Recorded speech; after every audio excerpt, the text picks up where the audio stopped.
You're listening to a Cult Talk Network podcast. Welcome, everyone, to Cult of Russell. Woo!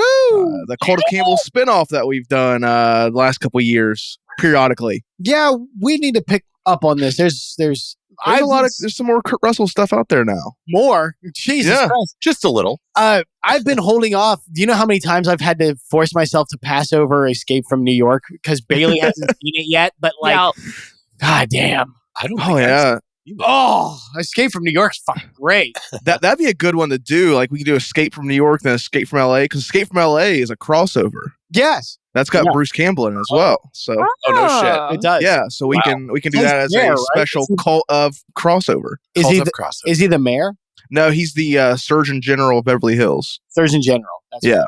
He's like, he's got a bunch of prosthetics on. I have seen Escape from LA much less than I have. Well, it's much less good of a movie than New York, so that makes sense. But today you were focusing on Kurt Russell, and last year for Christmas Day we released Netflix's Christmas Chronicles. Love it. So it's only fitting we follow up with the sequel, Christmas Chronicles 2.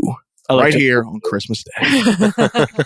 Kind of is with the elves, but we'll get there. I mean, And of course, we forgot to mention, I'm Ty. I'm Eric. I'm Bailey. And I'm Ben. And no one interrupted Ben that time. Goddamn right. Solo hours. You got all the trouble out of here. You know what the trouble is. It's Eric, it's Urs and Mike. That's right. Well, we know Michael's trouble. That's Yeah. Michael is always trouble. that's easy. Surprisingly so. Like, he just seems like such a responsible person on the surface, and then you get to know him, and you're like, holy shit, this rascal, he's always on the naughty list. Did you guys watch these when they first dropped? Were you like Christmas Chronicle day oneers? No. I don't think we were day oneers, but we were definitely within like that 30 days Yeah. Okay. of watching. Yeah, once we first watched came it. out. We watched the first one that Christmas for sure. Okay. Unless I watched it with you guys, the first time I watched it was for the episode. No, it wasn't. Or you didn't watch it with us. Yeah, me and Bailey watched it, and we were blown away by it. And Yeah, no. So I'm pretty sure that the first time I've seen each of these movies was for these episodes. This was definitely the first time I watched the sequel for whatever reason. I liked the first one. Somehow the sequel just kept eluding me. Because I watched the first one like the day it came out. It came out like on Thanksgiving Day or something like that, or the day before Thanksgiving or something like that. Okay. I remember watching it at Thanksgiving with my family. I think me and Bailey watched it that December. Yeah. Yeah, I but had this for some reason I just didn't jump on it when it came out. I don't know why. It's fine. Like, that's fine, Ty. But I watched the first one time, like, by myself. It actually just popped up in my Facebook memories. And like my mom and my sister, I think they were at a conference that week, and my little brother just fucks off. So I was like celebrating Christmas like by myself for like a weekend, and that's when I first watched it. And then the second time I watched it was much happier because that's when Ben and I watched it together, and then with his family. And I can't believe that the first one came out in 2018. It feels like it's a much newer movie than that to me. Yes, it does. It doesn't feel like it's that long ago that it's been out. 5 years. it ages very well, and I think it has to do with So then I watched it the Christmas afterwards. I missed it. I missed it that year. Huh. So it was the year after. It didn't seem like they promoted it really that much. No. Which Netflix, I mean, I don't know how Netflix really promotes their stuff. That's 'Cause I see most of the time it just seems like I pull up Netflix and there's something new that I haven't heard of. So I don't know if I'm missing something or Well, I mean, most of the stuff on Netflix isn't worth not anymore. catching. Yeah, So no. It's so sad. 'Cause I remember Netflix movies used to be like that was like shit. a superior, like you knew a Netflix movie, you're like, oh shit, you gotta watch. It's like appointment viewing. Like the new Netflix movies dropping, you had to catch it. They still got some. Extraction 2 was fucking dope. Oh, Extraction's Oh, that was fantastic. great. I love the Extraction movies. That was a great long take. Oh yeah, that was Eric's The like, guy- yeah, I he's seen his not eyes, on the yeah. helicopter, and I was like, oh yes, Yeah, you guys can't see if his eyes just widened. And I'm Oh drooling my a little. gosh. We Yeah, still have- drooling. but he has not done 1918? No, I still have to see that. It's a World War I movie. Oh yeah, the whole movie's yeah. Or at least made to look like it is. Wasn't Yeah. that Nolan? Yeah, Nolan did that one, right? Did he? I think it was. no, was I it don't think it was. No, I think it mixed up for another war movie. I still got to watch Citizen Kane. Ugh. I've never watched it either. Oh my fucking Yeah, god! that doesn't pique my interest. No. It's one of those you have to like watch once to say you did it. It's like a classic when it comes to the, in literature. Everyone has heard of the classics, but no one's read them. Yeah. You know what I mean? Oh, absolutely. It was so funny. Me and Eric were talking about that, and we're talking about how long that movie is. And then we looked it up. It's like 90 minutes. Oh my God. It's like this was such a drag. My God. Speaking of classics, the man behind Christmas Chronicles 2, this movie's directed by Chris Columbus. Before we got on here, we just had a little discussion too. Chris Columbus, director of two of my favorite movies of all time, Home Alone and Harry Potter and the Sorcerer's Stone. He directed the first two Harry Potter movies, and I think he did Home Alone 2 as well. And there are several Home Alone nods in this. Oh, yes. Giant ones, if you know where to look. He also he's a producer on a lot of movies too. He did I think he was producer on, I don't know if it was all the Harry Potter movies, but I think at least 3 and 4 he was producer on those. Christmas with the Cranks, he was producer on that. So he's got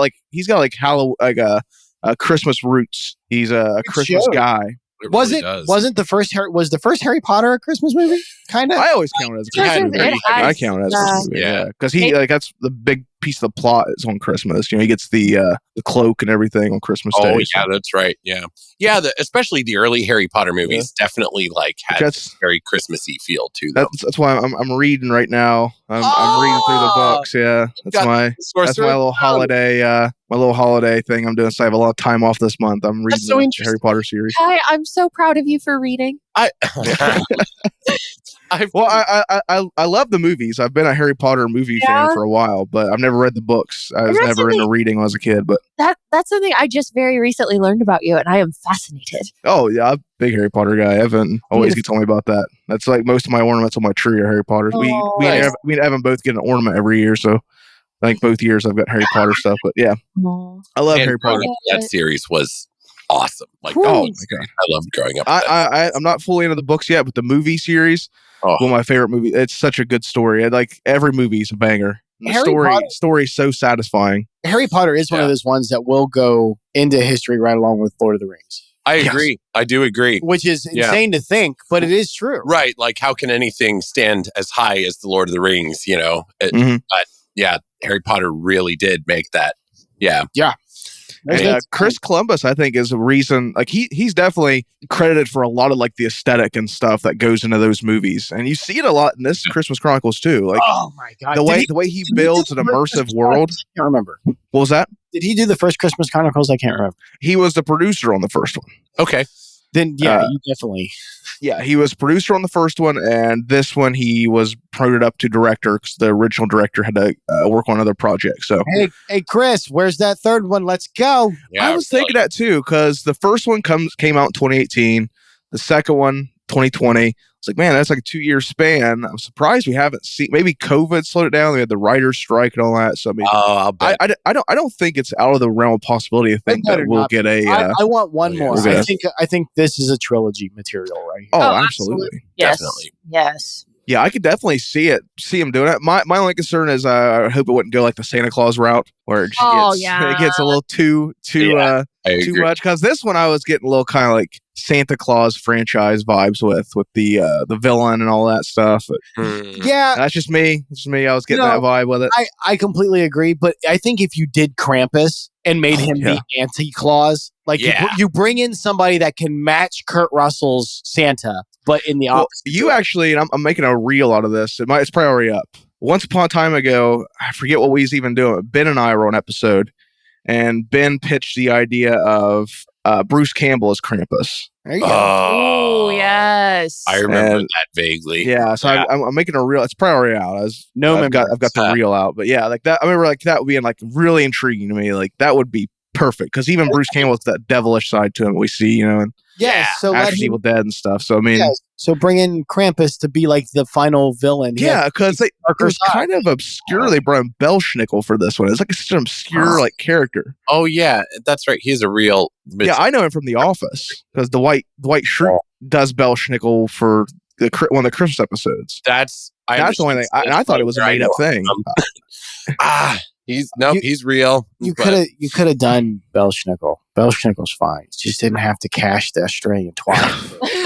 Yeah, let's talk about the cast real quick here before we break in. So, of course, the most perfect casting you'll ever find in a movie as Mr. and Mrs. Claus. Yeah. We have Kurt Russell joined with Goldie Hawn. Iconic duo, and they just obviously they've been together for so long. Chemistry is off the charts. That's just the perfect Mr. and Mrs. Claus. Yeah, we were talking about this. Like when you cast as Mr. and Mrs. Claus, two people that have been together for what, like since the early 80s. Yeah, that's crazy. Yeah, like chemistry. You don't have to worry about it. Oh yeah, Prince itself, and then those two beyond most. Yeah. Most regular people relationships don't last that long, let alone celebrity. Right.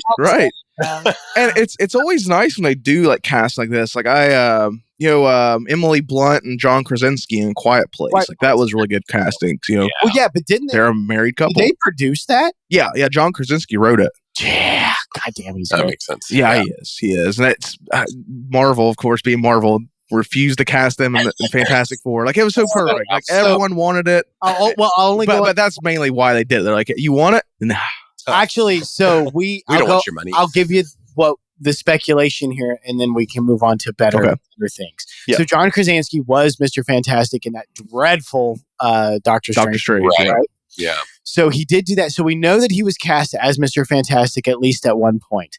Mm-hmm. Now, Emily Blunt comes out and she did an interview where she said, and she didn't mention the script, but she said that she's getting tired of reading scripts where the headliner for the female character is strong female character. She says, I get scripts like that from major studios and I just simply pass them over. I don't even read them. I think they were set up to be Mr. and Mrs. Fantastic. And I actually think after what happened with Doc Strange, I think Emily Blunt passed. Oh, and I wouldn't be surprised. They abandoned it altogether. Yeah, I wouldn't be surprised. That was such a weird thing. Like that, everyone wanted it. They gave us that little tease in Doctor Strange, and then it was whoever the fuck they got in it now. And from what we're hearing now, it sounds like it's a pretty big shit show of a movie. So, I'll be passing on. Which I haven't. Doctor Strange is the last. That's the only phase, whatever the fuck we're in, movie I've seen. That was only because it had Sam Raimi and Bruce Campbell attached. But I decided to check out after Endgame, but I came back for the Spider-Man movie. Yep. Oh yeah. That was that. And we have been living the high life on that ever since. Oh my God. Yes. Yes. Great movie, but man, did it introduce poison. Oh yeah. I love it. It's a good movie, man. It gave every fucking hack the idea of like, I can just say it's the multiverse. Yeah. It was a good Spider-Man movie. It was a great Spider-Man movie. It worked so well, but man, it introduced the idea. They'll always learn the wrong lessons from this. Yes. Right? Yes. Yeah. Yeah. I remember, God, after that movie came out, like it was like every other month you heard of like something like multiverse. Yeah, we're introducing the multiverse. Yeah. And then there's poor DC just go, we could be a cool kid. It's like, shut up, you'll never be a cool kid.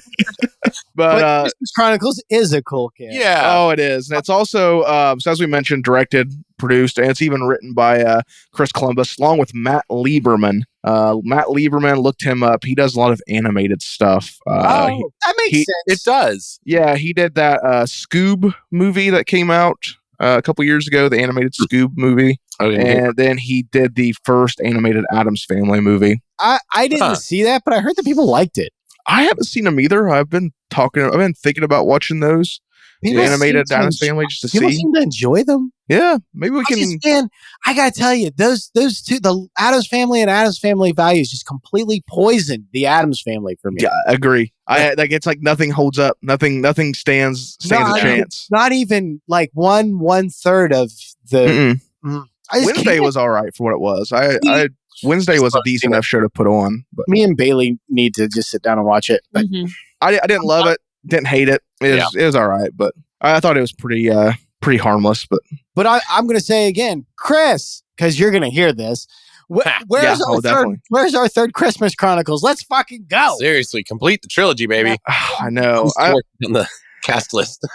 Yeah. Then of course Ben mentioned Julian Dennison, who is an actor who's in a lot of stuff for some reason.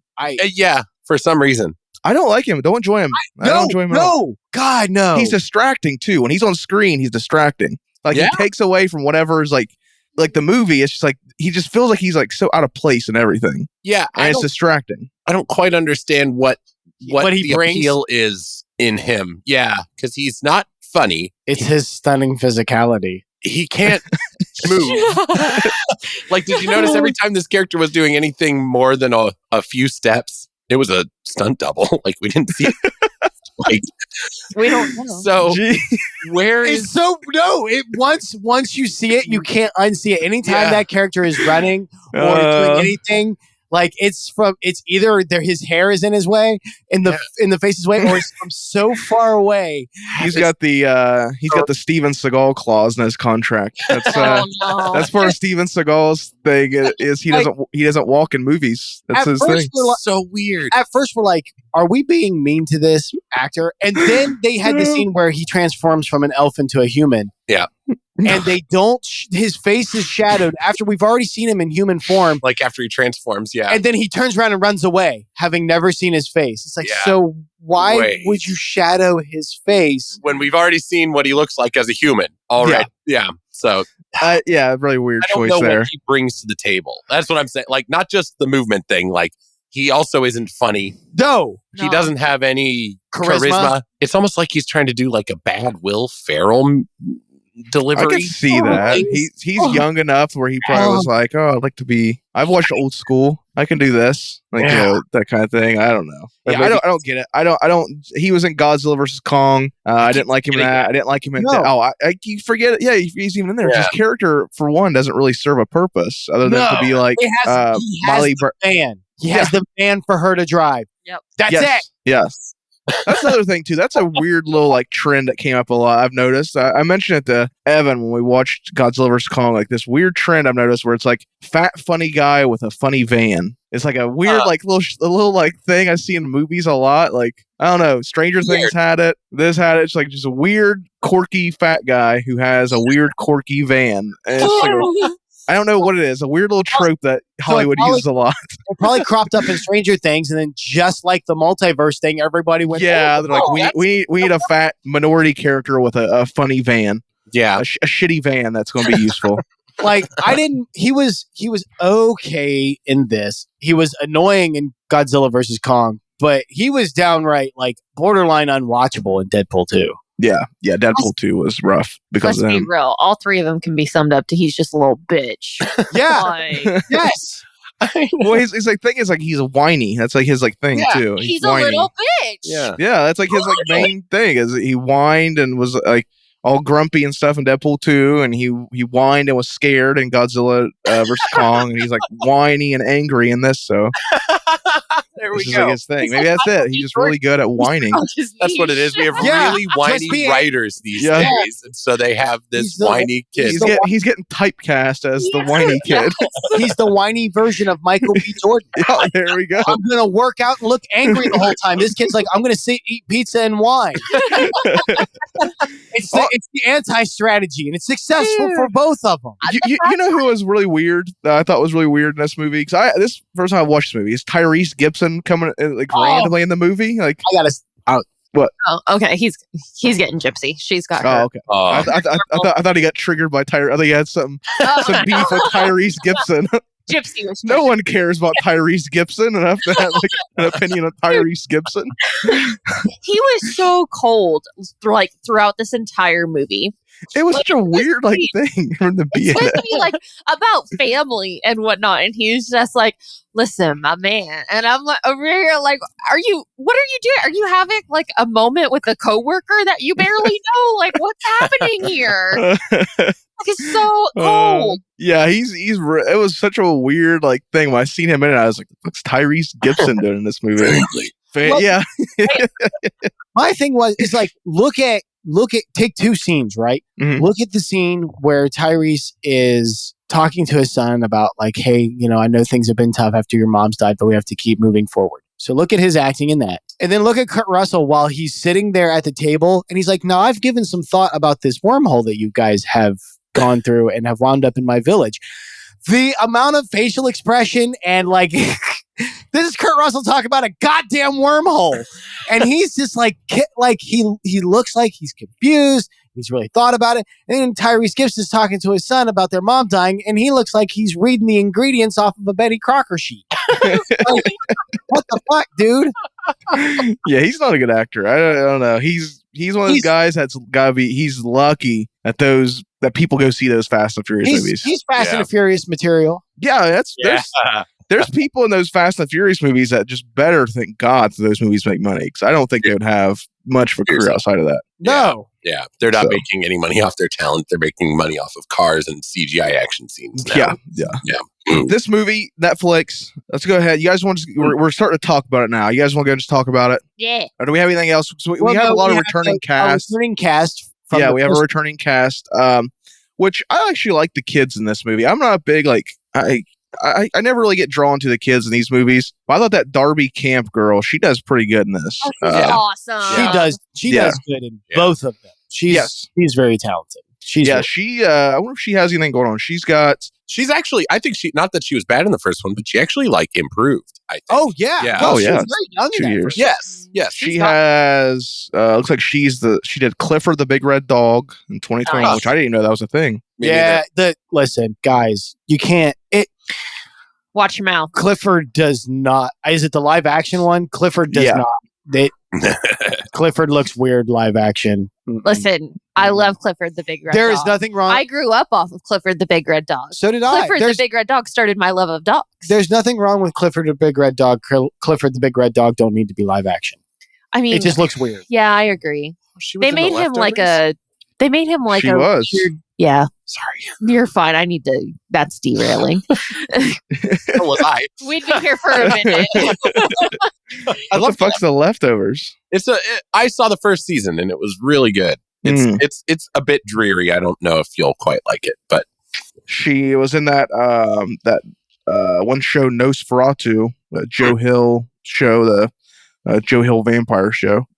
Anybody watch that? I've never watched it. So it's got what's his name in it? He was Spock. Zachary Quinto. Yeah, it's got Zachary Quinto in it, and the only reason why I don't watch it is because the tagline for it is it says not your normal vampire show. I'm like, hate that. I heard the book was good. I've never heard much of the show. I remember people talking when the book came out. People went nuts over it. So, And last thing she has is she's in a Disney Channel original movie called The Slumber Party this year, which the poster looks like The Hangover for some reason. Oh God! So, oh my God! Is it like a Disney Channel version of The Hangover? It looks like. I mean, the poster looks like The Hangover. Oh my God! It really does. Yeah. Jesus Christ! It's got it's at the angle like The Hangover was and shit. I'm just glad she's still getting work. Well, she's gonna be it's Disney a long, weird story. It says. Yeah. It's they haven't announced it yet, but it's on their cuttings. Oh boy, probably there will be no more Disney Channel. How do you squander something so great? Like it happens every time. Disney Plus. Dude, my family, we used to take yearly Christmas vacations to Disney World, and those are some of my most cherished memories. And to just see these fuckers just absolutely destroy it, I already know what you're thinking. Okay, and it was only for a few years. Me and Mike went to Disney. When Mike graduated college, we went for the grand opening of Toy Story World. Oh, nice. Nice. Yeah. That's awesome. Yeah, but that was fun. I liked it, but that was before everything started going to shit. But I can't. I'll get in trouble for being on the statue of Walt and Disney. Walt and Mickey. I'll just just top of that rat's they're head. Dropping Mickey too. What are they going to have they left sold at the end of all this shit? They didn't sell they them. let him go for free. They're not keeping the public. They're letting it go to public domain. It's like, oh my God, that's going to be some fucked up stuff. There's a guy that's doing a comic run that he's going to publish. It's called Steamboat Willie Goes to Hell, and the first issue is publishing the day that it goes. There's gonna be some fucked up stuff.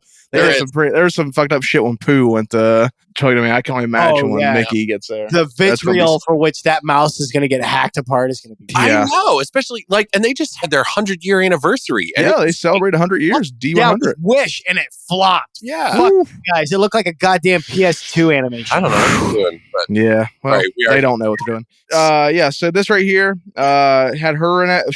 So is her, Kurt, Goldie, the mom, her little brother. Her brother is in it too. Briefly. Yeah, he's basically like a cameo from the first one. It's because they focus more on that Jake character, the son of Tyrese Gibson. Jack, the Tyrese Gibson's son. Yeah, they focus more on him. So let's go ahead. Let's talk about Christmas Chronicles 2, as we celebrate Christmas, a very Cult Talk Christmas here at the Cult Talk Net crew on a very special Christmas episode of Cult of Russell. Let's go ahead. Let's get groovy.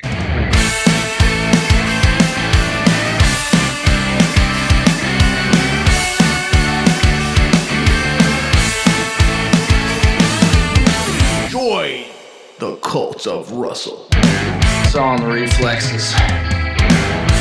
Fuck you too! Call me Snake. Nothing else I can do. Just wait.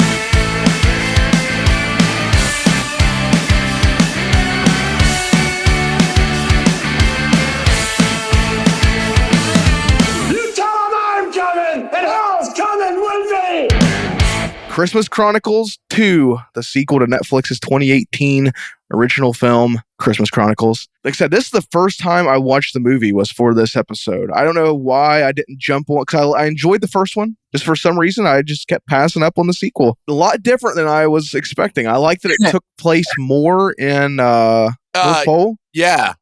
Mrs. Claus's village. Yes, yeah, Miss Claus. Yes. That was funny. I do like that it takes place there because just like we talked about earlier, Chris Columbus is credited for a lot of the world building on screen they did with Harry Potter. I think all that translates here because they do such a good job with the village. That's like one of the highlights of the movie. Yeah. That's something we were talking about, like the minute they got to the village was just how immersive it was and how, like, I literally said, I want my entire house to look like that one scene. Like, did you notice they had their pillows made out of burlap? That would be uncomfortable as shit. So- No, you're not meant to like lay on them for a long time. It's a back pillow. But it's I don't like want burlap pillows. I don't want anything burlap to lay on. aspect of reusing everything, like that farmhouse The vibe and functionality of everything. it. Yeah. I agree, but Okay. Yeah. Making sure that everything's there. But it's such a vibe. I love every single piece of it. You know why you can get away with the burlap pillows? Because they live in a place that is always -4. So they're wearing thick clothes all the time. yeah, they bring the cushioning to the pillow. Yep. With that being said, I agree that kind of woodsman farmhouse aesthetic that they have for the North Pole and Santa, it's just so good. Oh It's- yeah. Oh, yeah. It's very Norwegian. Like all the builds are very That's what I really like about this version of Santa is like the way they kind of keep him like rooted in like original lore. Like even like Kurt Russell's suit and everything. He's very rustic or, Oh yeah. Yeah. I like that. He looks like a northern woodsman. Yeah. Yes. Yeah. There's a lot of leather, which I mean would be natural because I mean you're getting a lot of hide and all Yep. that and fur blankets galore. Oh my god. Beautiful. I love his coat. That Santa look. He is just the best Santa. He really, he's definitely up there for me. I think it's always going to be between him and Tim Allen, but Tim Allen went to second. I love Tim Allen. I love Tim's Santa. There's no doubt. God damn. yeah, they're bleeding that franchise dry. I Is it can't. still- There's a second season of that Santa Claus show. There's Why? a Santa Claus show. Yeah, the Santa Clauses. For fuck's sake. Is it still Tim Allen? Yeah, still Tim Allen. Jesus. Yeah, Oh, this one, I seen the trailer. This one has like multiple Santas in it for some reason. Multiple like- Santas. Yeah, Gabriel Iglesias, the I'm not fat, I'm fluffy guy is Hispanic Santa for some reason. What? Yeah, Okay. All right. I don't know. I watched the first season. I watched the first episode of the first season. I was like, I'm out. Good Lord. Yeah. I can't believe. They're bleeding that dry. So maybe it's a good Netflix to show some restraint with these Santa Claus, yeah. these Christmas Chronicle movies. It could be worse. We could be getting an overabundance. Yeah. When are they going to get it? Like 3 acts, baby. Trilogy. Don't go more than 3 with anything. Yeah, no. Like ever. It's just then you're just stretching it too thin, in my opinion. Yeah, I mean, I say there's some movies I would say are outside of that, but yeah, for the most part, Oh, yeah. yeah, for the most part, you gotta keep it to 3. There's no reason to I stretch it. think you have to put some real thought into it if you're going. It has to be plotted out. It can't be like the shoot from the hip. Like let's do a 4th one. Right. I love it. Just to do it, just to keep Hey, going. Yeah. Yeah, you gotta have it plotted out. Yeah. Talked earlier about the Harry Potter. That's why I think the Harry Potter movies are some of the best movies of all time. Just because Yeah, you're right. And it's 8 movies, but it's like a solid. It's one arc. That's what I like about it. It's one arc. yeah, you're right. That is a good. Yes. So this movie sets up our characters. We have our returning characters. We have Kate Pierce, her brother Teddy, Yeah. and her mother, and also we have an introduction of a couple new characters. Bob Booker, played by Tyrese Gibson for some reason. It's so off-putting. He's in it. It's just distracting. I'm like, what the fuck is he doing in this movie? You It's so didn't weird. need a big name.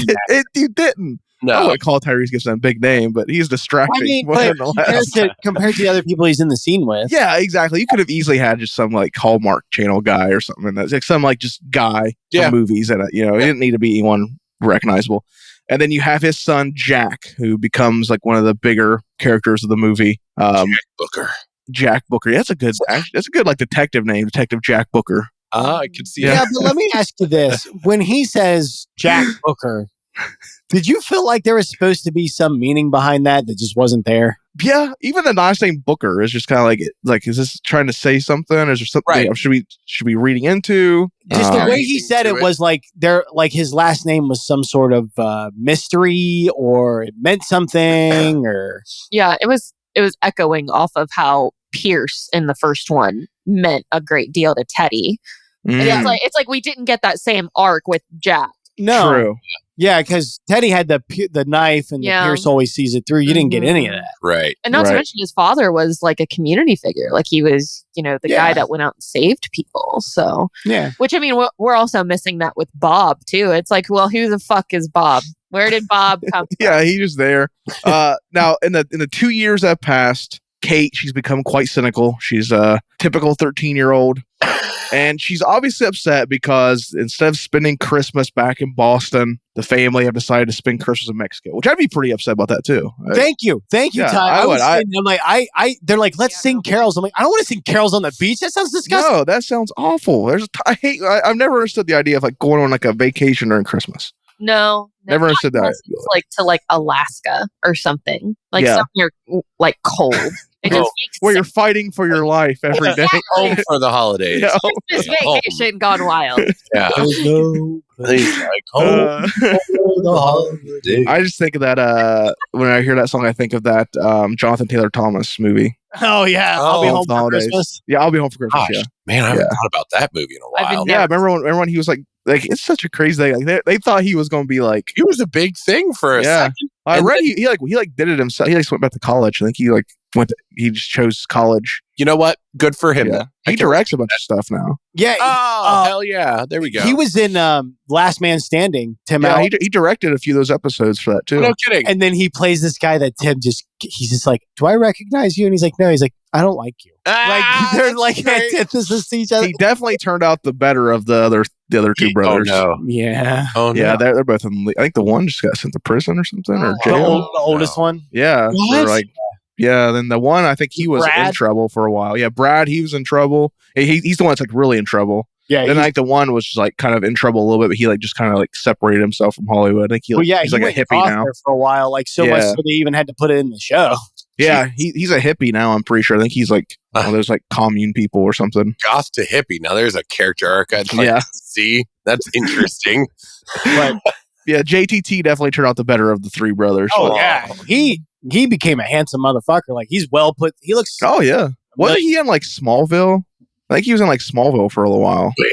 I remember. Yeah, mm. because he did like Man of the House, which I liked a lot. I watched that just with Chevy recently. Chase. That was I'm gonna Yeah, they call- recently just add that on Disney Plus finally. I watched that, and then They're going to. They're going to have to. They're merging that into Hulu. oh, absolutely, yeah, there's definitely But- Great. I'm gonna call you Squatting Dog. that's a good one. Yeah, I watched that because I was wanting to watch it when Disney Plus first came out, but how they like just randomly load shit up, I don't know. But just recently this year, I found it on there and watched it. Yeah, that's a good one, Chevy Chase. And then he did the Home for the Holidays. Yeah, he like for a while was like going to be like the guy, then he just quit. But yeah, I definitely understand the idea of not wanting to spend Christmas in Mexico. That sounds awful. Heat. I want to be in the snow. I want cold weather. I want steam rising from chimneys. Yeah. I don't want Christmas lights. Like yeah, I want all that Yeah. stuff. Yeah.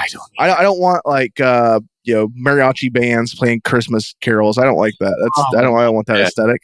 It's not the aesthetic I'm looking for. If you're one of those people that likes to vacation in the winter so you can get warm, like do that in January, February, like in the miserable depths of winter. Bask in the holiday There's nothing season. else going on except like Valentine's Day. Like the point I'm getting at to where I'm at, like I don't want to live any place that doesn't have all 4 seasons. Same. Like Same. it's just you miss. I feel like you miss so much if there's not that rotation there. It sucks. Yeah, I don't want it. Yeah, no, when we lived Yeah. in Nevada, there was like summer and spring, See, and that's pretty much it. I don't. Cold sucks, but it don't suck that bad. No, I prefer cold over heat myself. Yeah, I'd rather be too cold than too hot. Me too. Same. Yeah. So she decides she's going to be rebellious 13-year-old, and she's going to get herself back to Boston. Yep, she's gonna And, run away. She's also She's also upset that mom's got a new guy. Yeah. Yes. Replacing dating her Tyrese dad. Gibson. Feels like it's replacing her dad. She hitches a plane. Or is it? It's a plane, right?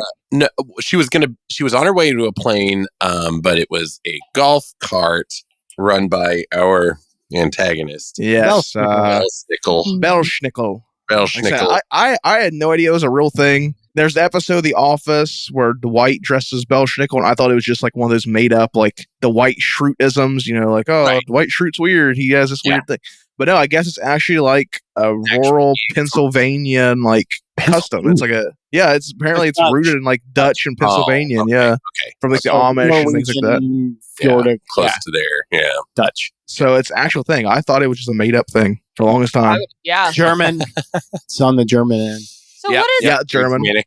So this is my first time learning that Belschnickel is a real thing. Is he just an evil elf? He's like a mischievous kind of guy. Yeah, he's like a mischievous. So let's see. Belschnickel is a crotchety, fur-clad Christmas gift bringer Oh yeah. figure in the folklore of Palatinate region of southwestern Germany. Yeah, I messed one up. So, yeah, it's German. The figure is also preserved in Pennsylvania and Dutch communities and Brazilian German communities. Brazilian. Yeah, Brazilian German. Oh, Brazilian German. I was Yeah. gonna say, what the Yeah. Mhm. Oh, yeah, I love the what did you call it? The Stein? Is it Or the Stein, the big German? Yeah, the big Yeah, German big mug. Stein. Yeah, my grandfather lived in Germany for a time, and he got my parents those kinds of mugs, and like they're absolutely beautiful. So like as soon as I saw it, I was like, oh, I know what that is. So, and they're beautiful. They're absolutely gorgeous. Yeah, apparently he's like prominent in like literature. He's one of the antagonists in one of the Wizard of Oz books. Oh, really? Oh, that's Yeah, the 35th book in that series. He's Isn't that wild? Wow. Like, Yeah, there's it's so wild. much It's the Wizard of nuts. Oz that That's in those nuts. books that people don't even it's never know about it. insane. Just about the movie. Yeah, he most people know him from the White Christmas episode, season 9 of The Office. That's where I knew him from. That's great. And it's just a random little like villain to throw in this, like a random character to toss in here with something I like. know. And it did give me vibes of the Santa Claus movies, just because where we got in the Santa Claus movies, was it in the second one where they introduced? No, the second one's the robot Santa, isn't it? Yeah, Is because that he's right? got to go get married. Yeah, and then the The next third one where they have like Jack Frost and stuff, and they have like all the characters. Like that's what it kind of reminded me of. Maybe it was going that route. I was like, they're going to introduce a bunch of other like Christmas. Yeah, I think Ben was saying something about that earlier. That same sort of thing when we were watching this. It was kind of giving him those vibes. He stepped away to chase after the dog, but yeah. But they meet Belschnickel, and he's a nefarious little elf, and they're suddenly, unexpectedly transported through a wormhole that takes them right to the North Pole, where Santa Claus, is chasing down the Yule Cat. Did you know that's a real thing? I did not know that was a real thing. So There's really a Yule Cat. There's really a Yule Cat. Oh, I just had the page pulled up because I don't know too much about it, but it's one that's there we go. I remember the Yule Cat was something that would eat you if you didn't get new clothes for Christmas. So it's like this giant cat. Yeah, that's what it is. Yeah. Christmas folklore. Yeah, there we go. A vicious, huge cat from Icelandic folklore that lurk in snowy countryside during the Christmas season and eat people that do not receive any new clothing to wear before Christmas Eve. Yep. Oh, wow. So you had to wear new clothes for Christmas Eve. Otherwise, you get attacked by this huge cat. Like this movie, the cat was actually kind of small. So giant cat. Oh, their lore is so interesting. Yeah, I see there's a statue of it in some Icelandic country. It's like a huge downtown cat. Reykjavik. So this now means that I get to get all new clothes for Christmas Eve. You got to. You have or to. else you'll get devoured by Yeah. the... Yep, I've been skirting the line. I like how they make like a little like thing to make kids not so upset they're getting clothes for Christmas. Like, I that's the whole point. right? Isn't that And it's like, you better be grateful you got pants for Christmas. Otherwise, you'd be devoured by this exactly? by this monster. You'll be ripped limb from limb by this cat if you didn't get these pants. I had an aunt. I had a great aunt who I mentioned in another Christmas episode we did here recently, where you asked us. Yeah, yesterday. Or yesterday. It was yesterday. Yeah, totally. Yeah, on Cultober Plus. Right. So I mentioned that. So my aunt was saving me from the Yule Cat. Yeah. Yep. Truly. So Very much. So you owe her an apology for saying she gave you the worst Christmas gift yesterday. No, well, you made me pick. I didn't want to pick a worst.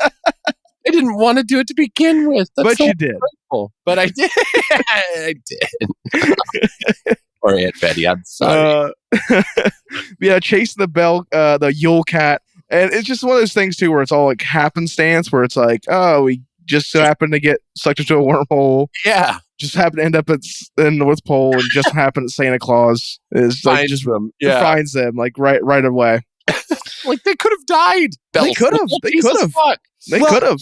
Yeah, but if you notice, like, so Santa's chasing the Yule Cat, right? Mm-hmm. He hears them. Yeah. Somehow, even before he even is close to being able to even see them with the binoculars. That's true. So there seems to be some sort of sense that he can hear distress. Yeah. And I'm betting he can, because that's how he's probably after the Yule Cat, because he probably heard him going after the reindeer. Oh, yeah. Which they're also in cahoots. So the Yule Cat and Belsnickel were working together. Probably led him to where he's going to drop him off. Yeah.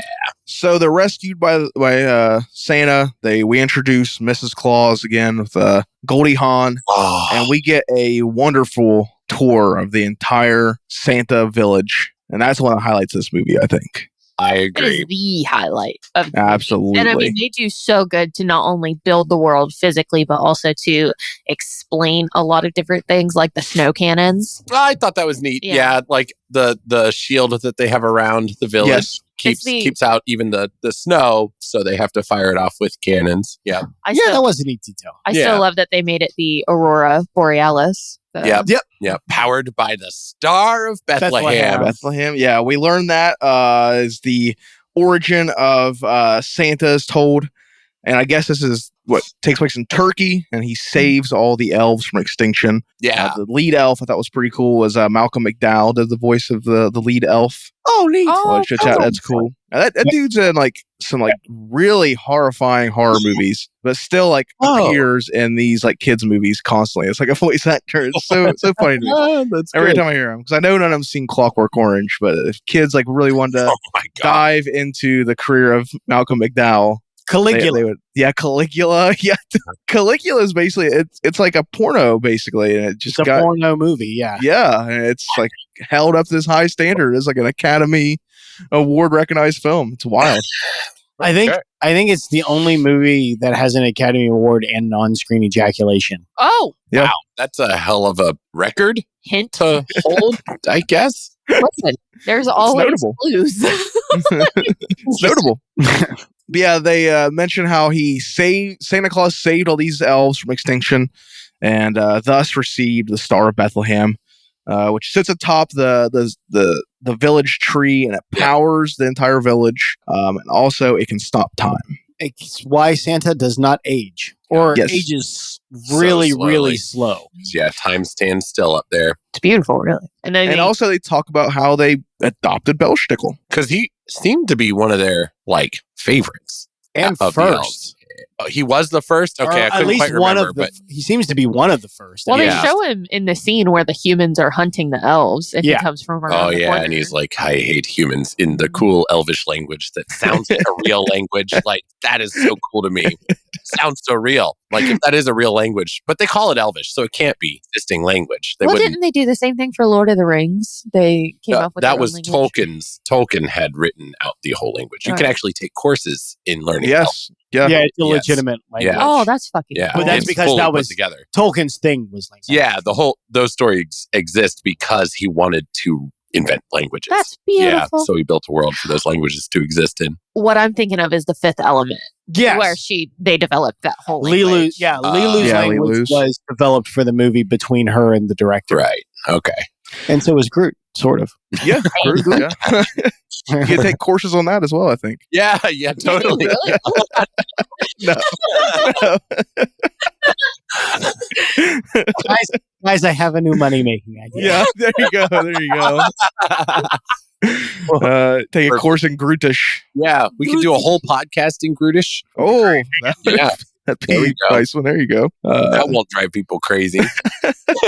No, That's what you guys should do. You guys, Cult of Lore, you guys should do you should do a deep dive on Groot, all in Grootish. all in their native language. Native language.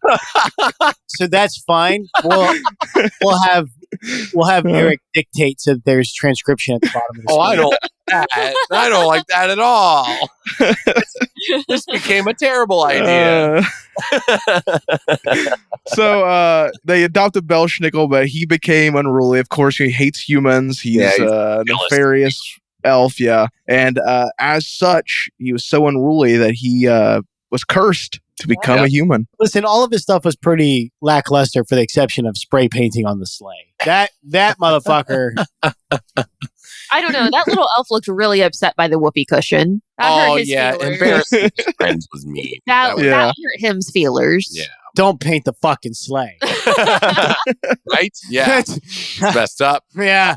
Whoopee cushion, whatever. I mean, pushing the guy down the stairs was potentially life-ending, but okay. Yeah.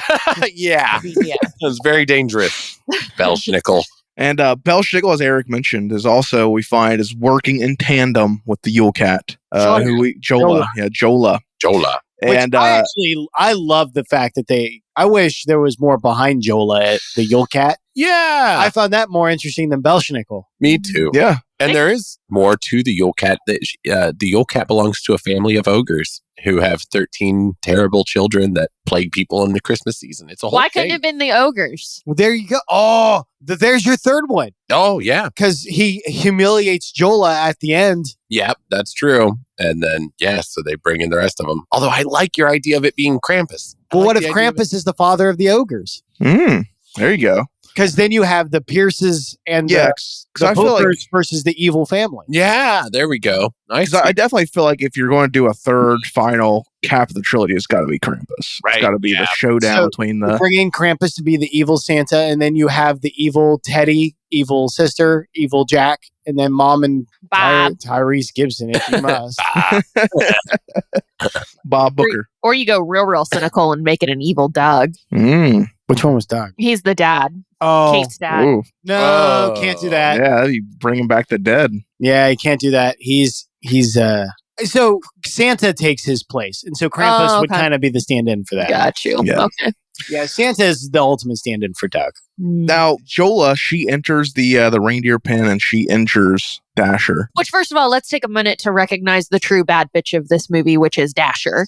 I mean, yeah. She straight up, she saw Jola come in and she was like, hell no, not in my house. All the other deer were like standing back. It's like, man, if all 8 of you would just charge this cat, you Yeah. could do it. Because Jola did run away when all 7 of them came out. Because it was all 7 that came out to Chased see them out. Hug. Chased him out. Yeah. chased him out. Acting all tough once the cat was, on its way out. Sure. Cats are not, they won't stick around for a fight. If shit is not going their way, they They're will run. ambushed. Oh, yeah. Yeah. They won't, yeah. Yeah. But this is the only part of Belschnickel and Jola's plan. Belschnickel also released a potion that causes all the elves to go insane.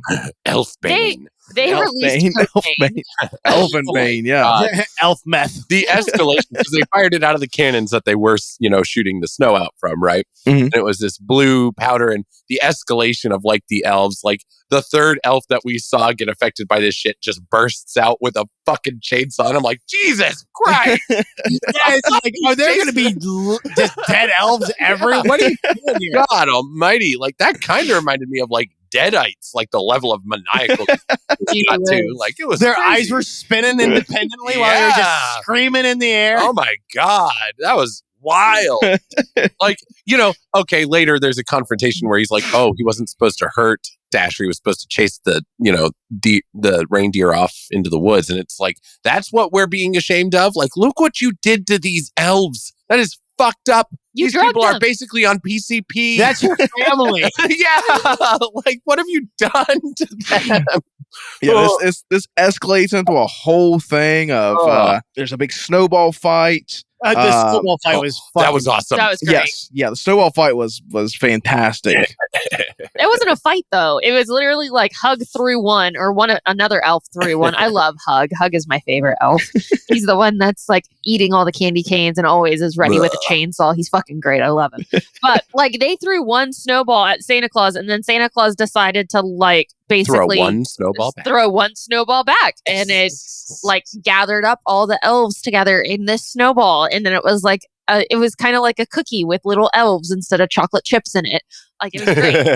Yeah, the icing on the cake for that though was his laugh right afterwards. Oh yeah, he's like, they'll be fine. Yeah, you can tell Kurt Russell does an amazing job of just kind of letting you know that through most of this, Santa's not actually sweating. No, Right. He's having a grand old time. No he matter loves how. this sort of stuff. Yeah. Yeah, he really does. And all this allows Belschnickel to finally capture the Star of Bethlehem. Hi, Jeffer. She did not approve of the start being taken. Yeah, she didn't like that at all. No. The star gets taken, but as we know, Santa, he loves this shit. He's a man of action, and he will he goes after Belschnickel to get the star back. Yeah, they kind of have this confrontation of like his technology versus Santa's magic, trying to wrestle back and forth with the container holding the light. Yes, yeah, because they have this like building this casing that's going to capture the power of the star. This is the part I like too. So we have this sleigh chase between Belschnickel and his sleigh that's pulled by the jackalopes. Yeah, that one was they look like pugs. Yeah. Yeah. They're apparently jackalopes are a hybrid of jackal and coyote. They look That's like a what combination of a hyena and a pug. Yeah. They really look like pugs. They look like monstrosity. Things. Well, Yeah, they definitely is. look like something that shouldn't exist. pugs should not exist. Stop doing this to animals. There was a time and a place for pugs. Now we've just They're so what's that? Inbred now. Like they don't look like what they used to look like when they were useful. They don't. We fucked them up. We fucked those poor things up. They used to have noses. Yeah, and they used to be able to breathe. Poor things. Poor things. God almighty. What have we done? Just stop doing pugs. We have a friend who wants a pug so badly, and he's just so happy about it that it's like I couldn't tell him no. That's man. a bad person. That friend is a horror. I don't know who it is, but well, whoever it is a terrible person. Whoever it is. Huh? Terrible. That's terrible. Sorry.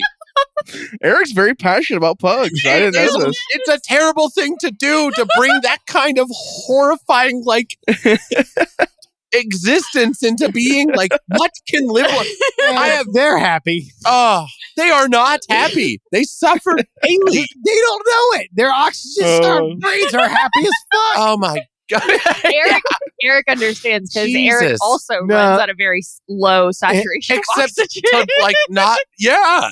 I do have lower than normal oxygen levels. It's not great. Yeah, but you know that that's not supposed to be. They don't know. They don't know. They don't. Oh, fuck those poor things. I don't know. I mean, I agree, but terrible. they're not. So it's like somebody with Alzheimer's. That person's not really They're not the ones suffering. suffering. It's the people that have to watch it. Yeah. Slowly They don't decline. fucking know. Ugh. So in the midst of this big sleigh chase where we see Belschnickel and his jackalopes, somehow Santa, along with the kids, are transported back to 1990, Boston. I didn't expect time travel to be such a big part of this movie, I guess, or wormholes and all that stuff. Yeah, That was something I wasn't expecting. No, but I appreciated what came out of it. Oh yeah. Yeah, it's cute what happens. I mean, I liked it. Was this before or after we went to Turkey? This is Before. Yes, Are you before. sure? Or no, this was after This because had they to have gave This after, yeah, this after. Because It we takes place. destroyed the star. They destroyed the star. And then they go to Turkey In the to North get a new Pole. one. And so, yeah, they met the older elves that didn't quite recognize Santa. And then chase through the sky with the new one. And that's where Belschnickel steals it. Belschnickel comes in. Yeah. Okay. Sorry. Making sure. And that's where back to 1990, they have to buy AAA batteries for the remote, the time travel device. Power source of this thing. Oh, only Belsnickel. Okay. I do like how he kept admiring some of Belsnickel's work before. Oh yeah, and tearing it down. And he's like, but he took the short way out. It's like he's so, and I feel like that about some people, where it's like you could be so good, but then you just shortchange things. Geez, I wonder if there was some way to be able to tell that Belsnickel is lazy. I wonder if there was a symbol that he kept around that would tell you that Belsnickel is lazy. Something in his sphere, maybe. Something. Anyway. So one weight to the story, you know. Yeah. So one thing happens, rather that they end up getting put in jail because the money they use is modern day money. Yeah, it's clearly marked for 2020. Yeah, so it's counterfeited. They're put in jail. In jail. And or security room. Security room. Yeah, security room. All right. Yeah. And this is where we get the Doug Pierce little cameo. We get Doug Pierce. Yeah. Turns out to be her dad that she's sitting there talking to. But although we don't find out why he's in there, no, I thought the set because this is my only second time watching this, and I thought we would get like an explanation on why he's in there too. Like maybe his dad was airport security or something like that. I don't know, but I was expecting to have that, and we did not. Yeah, no, because he was just traveling to see his grandparents. Yeah, he might have got lost. He didn't really get much else. Yeah, he might have. Yeah. But I'll tell you, it reminded me of that scene from Ferris Bueller where his sister goes to Charlie Sheen's in there. Charlie Sheen's just randomly there. He's even dressed pretty similar to Charlie Sheen in that scene. It feels like Ferris Bueller right here. They should have had Charlie Sheen play Doug. Oof. But movie right there. We also, in the airport, is where we get at least one giant Home Alone nod. Oh yeah. Yes. Yep. They did everything but cast Catherine O'Hare in that in the front counter. Yeah, no kidding. They should have. They should have. Oh yeah, that would. That would have been great. That would have been great. I would have dyed her hair red. I'd have put her in the same fucking outfit. I'd have done everything I could to be like, no, this is Home Alone territory. She's got to get back to Chicago, and I'm just sitting here like I actually didn't catch it until you guys mentioned it. I'm just like, it's always Chicago, and it's like, no, it was the Home Alone nod. I didn't realize it. Yeah, that would have been great, man. If they had a cast Catherine O'Hare in there, that'd have been fantastic. Yeah, I would have gone right to the hilt, short of saying, "Listen, Mrs. M," and then I would have cut. I'd have been like, listen, I'm going to edge this thing right to the point of being sued. Because Home Alone did come out in 1990. Yeah. Oh my God. Wow. That's why. Wow. That's why I would have done it.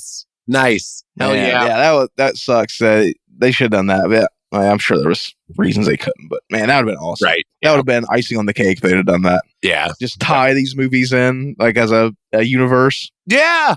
Oh, that would have been cool. And she's arguing with the woman at the desk was Darlene Love, who is she a singer? Yes, singer actress. Okay. I had her high key mistaken for Toni Braxton. I ain't even gonna lie. No, Toni Braxton is. I didn't because I don't know who Toni Braxton is. No. Unbreak My Heart. She's okay. I know that song. Right on. No idea. I have no idea. Unbreak my. I won't sing it. I won't. God. You'll get us sorry, listeners. Sorry for a that copyright strike if you do. Yeah. Oh yeah. No, thank you. I dare you. Claim that. I dare you. I dare you motherfuckers to take ownership of that.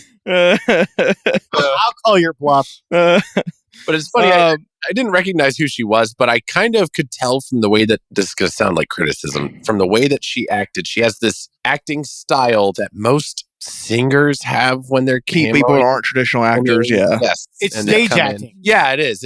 And that's what it is. It's like it's not like they're not used to performing. It's just that they're not used to performing for. It's the type of performance you see in musicals. Where it's like that. Hey there. Right. It's bigger. Yeah. It's a lot louder. But it's not a critique. No. It's just a different way. But once again, we get Kurt Russell being a rock star. Because that's right. So they're stuck at the airport because they need Christmas spirit. I loved the joke that it's like you'll never find lower Christmas spirit than an airport during on Christmas Eve. Yeah, on Christmas Eve. It's like that's so true. But home for the holidays, man. I'm telling you, don't do your traveling beforehand. Absolutely. But they have to sing a Christmas song. The Christmas spirit up. Raise the Christmas spirit up for the sleigh to fly. Yeah. And they're transported back to modern day. And what is Mrs. Claus doing? So she has to heal Dasher, and she sends Jack on a quest to get the cure for the elf bane, which is a lavrus root. I can't remember the name of the root. It's a root that she has to powder. I know that she has to make it into powder. I wonder if it's a thing from actual. That's one thing I love about these movies is the goddamn lore. Oh, expanding on it in this movie was perfect. They just kept. I can't find the name of the root, but I bet you it was a real thing. Yeah, she powders it, and then Jack has to fight his way to the snow cannons and do the same thing he did last time. The way that Belschnickel infected everyone, basically, he's got to load everything into the snow cannons and fire off this root, curing everyone. Santa and Kate make it back to the village, and then we get the game of chicken between the sleighs while they're throwing explosive gingerbread cookies. Yeah, Mrs. Claus just throws a an exploding gingerbread cookie in between them. Just Jesus she Christ! Did not think that through. I had to tell on her face. She's like, "Oh shit." And it looked bad. It's like, man, it did. You really hurt those deer and those hot dog things. They were fine. Did you see one of them like run into Belschnickel on the way? He's like, oh, cool, we're on the ground now. Yeah. Dasher gets her revenge. She squares off with Jola. Yeah. Yeah, which I mean, Jola. Do not come after me. Like, that was a bad plan. That's right, because Jola was pouncing at Mrs. Claus, and that's when Dasher came in and pow. Yep, save Mrs. Claus' life, just like Mrs. Claus had saved Dasher's life. Absolutely. Yep. Great storytelling they do, and they still beautiful, simple, and then we get Santa Claus going, "Bad move, Jola," and then pulls Kitty by the tail, and then just like freaking twirls him into the air in an epic throw. It was beautiful. Yeah. Which, oh God, I wish the cat had been so much bigger, especially for that scene, just to show that he'd be like Superman strength at that point if it was, really as big as it like should the size of a forest. Yeah. Just Santa, Kate places the star back on the tree. Right. And drone technology that Belschnickel is employing. And then Santa gives Belschnickel the first toy they ever built. They made together. Yeah. Yep. And then Belschnickel turns back into an elf. Because he remembered the love that I remembered what it was about. Yeah. Because it was about being with family or being with the people that you're with, not where you are during Christmas. Bailey started crying during that scene. Shut up. I was having an emotional moment, okay? Because it really is. It's about enjoying those little moments and being together and trying to be better for those people because they make you want to be better. Absolutely. Everything's back to normal. Kate and Jack, they go back to Cancun. They reconcile with their family as well. Kate seems a little more accepting of Bob Booker. They're going to take everything one day at a time now. One day at a time. That's how you do it. And even still, Tyrese's performance during that was still so fucking cold. Like, we're going to take it one day at a time. Yep. Very flat. He has the same smile through the whole scene. And it doesn't flex. It doesn't go up and down. He's just like, they're just like, Tyrese, smile. A little bit more. Hold. Deliver lines. Got this. It's so weird. And all as well as the Pierce Booker family sing "Oh Christmas Tree," and then we get a nice little cut where we see Santa, Mrs. Claus, and all the elves, North Pole, sing the same song, and that was the Christmas Chronicles 2.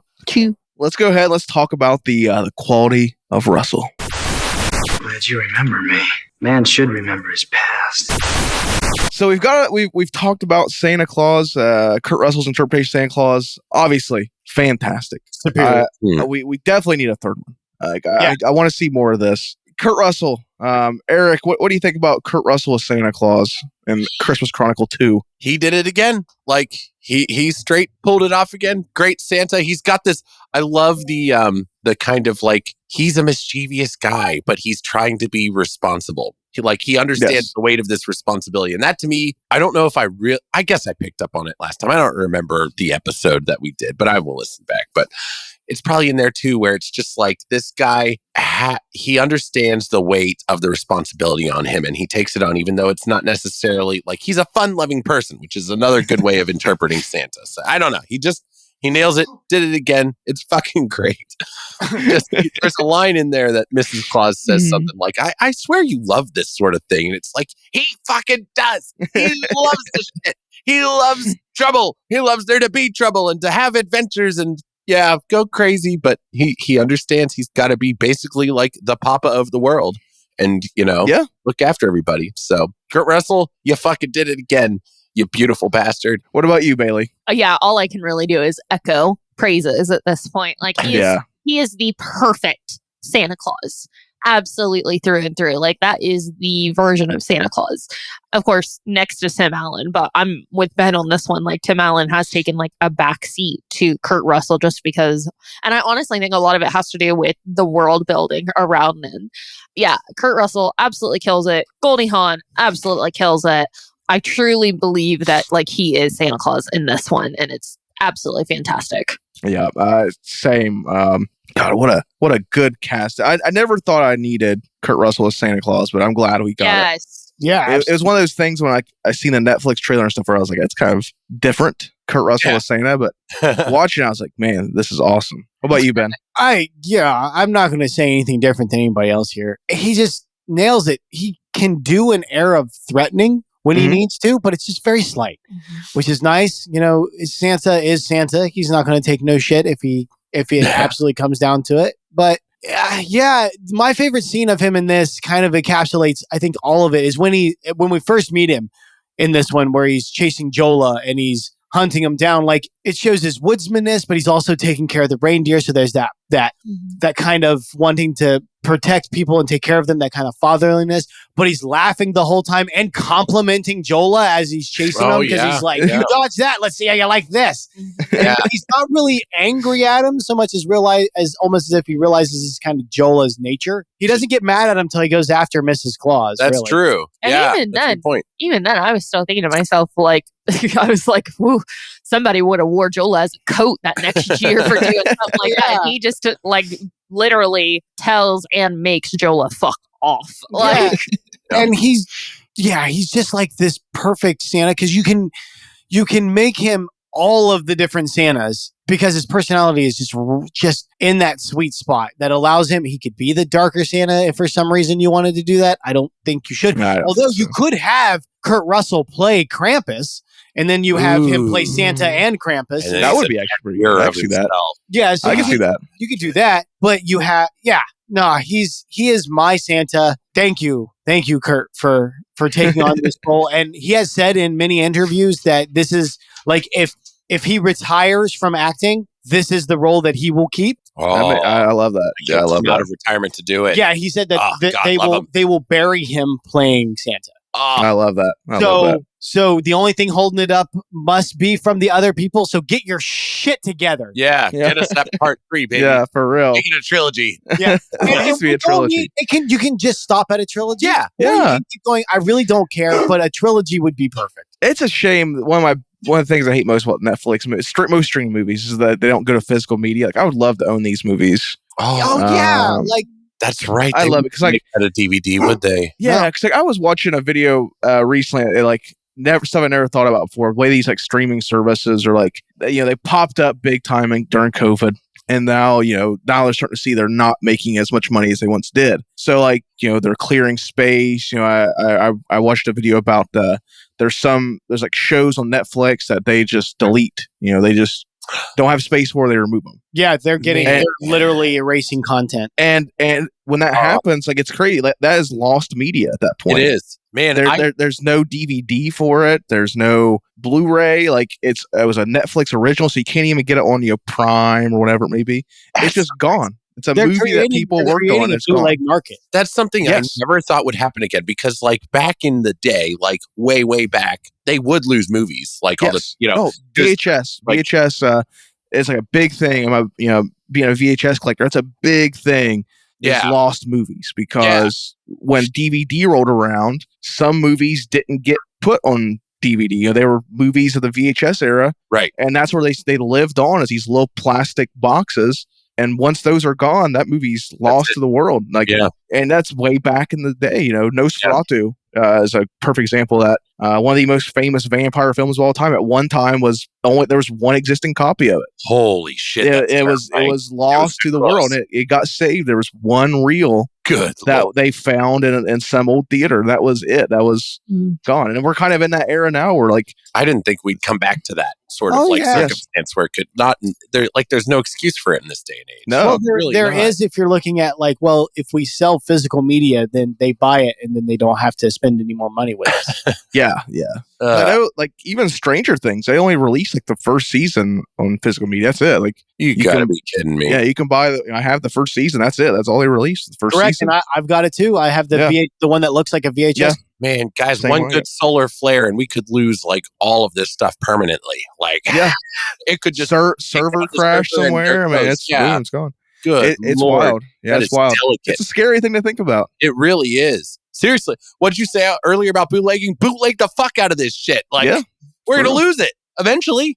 Absolutely. Thank God, like, I think the Daredevil show and Punisher, those went to Blu-ray and DVD. Yes, I think so. So Because Netflix did that for a while in the early days. They would put stuff out on. Yeah. So that's terrifying. That's everybody's like, why are you buying physical media still? I'm like, oh, I don't know, because maybe you could suck a dick and learn something. Yeah. Oh, I'm physical media till I die. I tell people all the time. Like, it's like, you know, I love physical media. I don't care what it is. DVDs, VHSs, Blu-rays. You know what else people don't realize is when you buy a digital copy from like Amazon or any of these, like, you actually buy it. When you buy it, there's a little print that says that they can actually take it from you without a refund if they find probable cause. So you're not even buying it. Yeah, it's not there was a thing I read back years ago where iTunes did that, where people bought movies, from some studio or something, and the distribution rights went up, and they just yanked them off people's phones.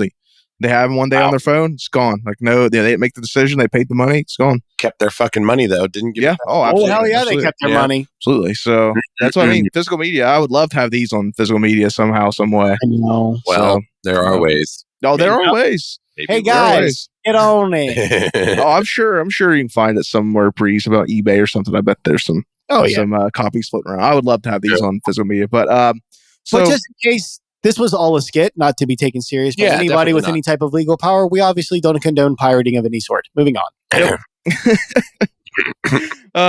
Quality of Russell. I'm going to go ahead and I'm going to give this, I'm sure this is going to be no surprise, I'm going to go ahead and give Kurt Russell as Santa Claus and Christmas Chronicles 2 a groovy, echoing back to last year. I'm pretty sure it's the same rating. Yeah, I'm not even going to say it. Go ahead, Ben. It's groovy. Groovy. Yeah, it's just this is about as good as it gets. No, I'm just kidding. Fucking groovy. Oh yeah. All right, Bailey, it's all on you. Oh no. Well, listen, there were some unanswered questions that I was talking about. That, No, this is only. Hey, we don't review the plot here. We're not here to talk about the movie. Movie had some issues, some strengths, but either way, it's a groovy, because even with those unanswered questions, like just the sheer fact of having Kurt Russell as Santa Claus and Goldie Hawn Hawn. She is not to be undersold. No, not at all. Fabulous. I love her in just about everything she's in. She is great. She's awesome. She does so good in this role too. Certified groovy for Christmas Day. Yeah. We got a certified groovy to celebrate Cult of Russell here on Christmas Day. Christmas Chronicle 2. Fantastic movie, fantastic little franchise. And give us a third one, Netflix. Third one. Expand that lore further. I love the lore in the Christmas Chronicles. Let's put these on Blu-ray. Let's bring in Krampus. Let's bring in the ogre. Let's expand. They're part of that family. They're children of the ogre couple or something. Let's see Black Peter. Oh God. Okay. No. I mean, I don't. Let's go for it. No, I don't. I don't think so. I don't think that would be a good idea. I wouldn't do that one. Do all of the other ones. Just don't do that one. Oh well, is excluding him just Yes. bad? Yep. We're going to exclude the I shit think so. out of Yeah. it. I think it is. That's just Okay. bad. There's just no winning. No wonder they don't do companions of the same Nick. No. But there you guys have it. That was our Christmas Day review. We hope you're all having a fantastic and safe holiday. Yeah. We're glad if you're tuning in and listening to us. We're glad we keep you company here during the holiday season. We have a whole bevy of treats to go back and listen to if you guys want more Christmas content from us. On Cultober Plus, you can find the Christmas Gift Exchange and Palooza 2. On Cult Talk Conspiracy, you can find real life Krampus encounters. And on Cult of Campbell, right here, the same feed, you can find me, Eric, and Bailey as we reviewed My Southern Family Christmas starring Bruce Campbell. So a lot of Christmas content. The year's almost over. We only got a couple things left. Tomorrow, you can join Bailey and I on Cult Talk Conspiracy when we talk about giants. Ooh. And nice. we will have a couple little special things coming out on New Year's Day. So keep your eyes peeled for that on all of our social media at Cult Talk Net across the board. Instagram, Facebook, Twitter, YouTube, all the things at Cult Talk Net. You can find Bailey and I, Cult Talk Conspiracy, every other Tuesday. You can find Eric and Ben joined by Jerry on Cult of Lore every first and third Thursday. Swear it. Sometimes Friday. Yeah, it's more like a loose promise. Yeah. And make sure you guys check out youtube.com/culttalknet for the full video episodes of those.